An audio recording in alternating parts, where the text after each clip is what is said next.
Rajkot Jetpur 6 lane હાઈવેની કામગીરીમાં વિલંબ. સવાર સાંજ ટ્રાફિક જામના કારણે વાહન ચાલકો પરેશાન. યોગ્ય રીતે ડાયવર્ઝન ન અપાતા વાહન ચાલકોને હાલાકી. 2.5 વર્ષથી હાઈવેની ચાલી રહી છે કામગીરી. રાજકોટથી ગોંડલ સુધીના વિસ્તારમાં ઠેર ઠેર ટ્રાફિક જામ. 28 પૈકી અંદાજે 12 બ્રિજ શરૂ થયા, 15 બ્રિજનું કામ હજુ બાકી. સવારે 8 વાગ્યાથી રાત્રે 11 વાગ્યા સુધી સતત ટ્રાફિક જામ. સાંજે 6 વાગ્યાથી રાત્રે 10 વાગ્યા સુધી ટ્રાફિક જામ. વાહન ચાલકોની સાથે એમ્બ્યુલન્સ પણ ફસાઈ જાય છે ટ્રાફિક જામમાં. કોઠારિયા પાસે કલાકો સુધી વાહન ચાલકો ફસાય છે. હાઈવેની કામગીરી હજુ 1 વર્ષ સુધી ચાલશે. રાજકોટથી જેતપુરનું કામ છેલ્લા 2.5 વર્ષથી ચાલુ છે.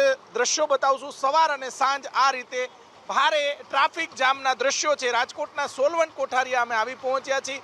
અહીંયા જોઈ શકાય છે કે વારંવાર એમ્બ્યુલન્સ ફસાઈ જાય છે, લોકો ફસાઈ જતા હોય છે. નેશનલ હાઈવે ઓથોરિટી ઉપરાંત જે કોન્ટ્રાક્ટરો છે તેમની ધીમી ગતિએ કામના કારણે વાહન ચાલકો પરેશાન થાય છે. કુલ 28 થી 29 જેટલા બ્રિજમાંથી અત્યાર સુધીમાં 8 કે 10 બ્રિજ સંપૂર્ણ રીતે શરૂ થયા છે.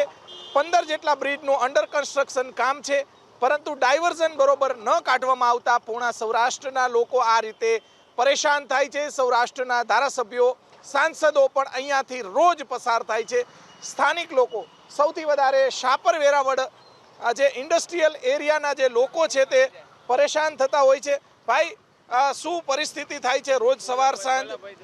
ટ્રાફિક જામના જે દ્રશ્યો અત્યારે જોઈ શકાય છે. અહીંયા આ વખતે આપણે સ્થાનિક વેપારીઓ સાથે વાત કરવાનો જે પ્રયાસ કરીશું. ભાઈ, રોજ ટ્રાફિક જામમાં શું પ્રશ્ન ઊભા થાય છે તમારે અહીંયા, એ બતાવો.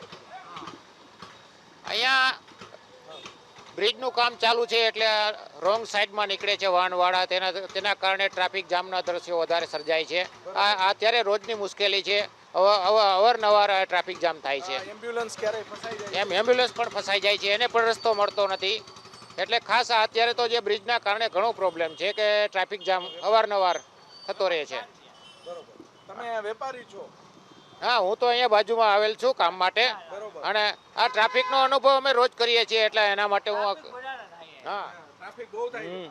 ચોક્કસ ટ્રાફિક જામ, વારંવાર ટ્રાફિક જામ થતો હોવાના કારણે ડાયવર્ઝન બરોબર કાઢવામાં આવ્યા નથી, જેના કારણે વાહન ચાલકો તો ફસાય છે, પરંતુ વારંવાર અહીંયા એમ્બ્યુલન્સો ફસાઈ જવાના કારણે વાહન ચાલકો જે છે તે ભારે ટ્રાફિક હોવાના કારણે એમ્બ્યુલન્સ ફસાઈ જતી હોય છે.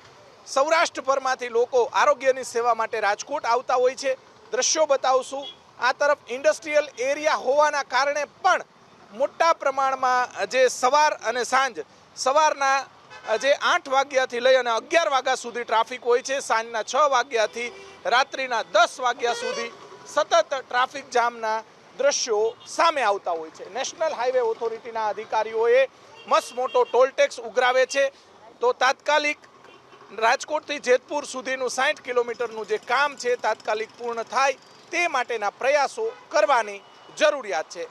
કેમેરામેન શુભાષ્યાની સાથે પરાક્રમસિંહ જાડેજા, એબીપી અસ્મિતા, રાજકોટ.